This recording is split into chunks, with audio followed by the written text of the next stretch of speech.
Hey everyone, if you're looking to open up a Monzo bank account, then we're going to show you exactly how to do that and what to expect.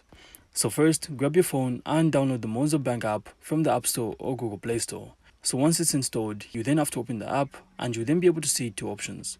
I'm new to Monzo or I already have an account.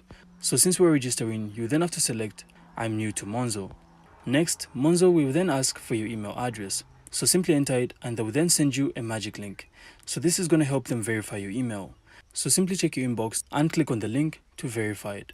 Now comes time to select your country. So just make sure to keep in mind Monzo isn't available in all countries yet.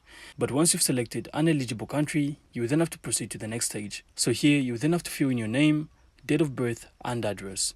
So next you then be asked for your full name and date of birth.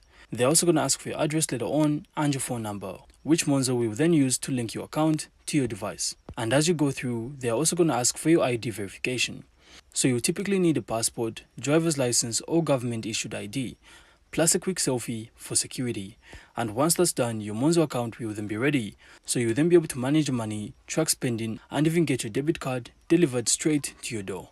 And that's it. So it's really that simple, guys. So I do hope you found this insightful. And if you did, make sure to leave a like and of course subscribe. Then we'll see you on the next one.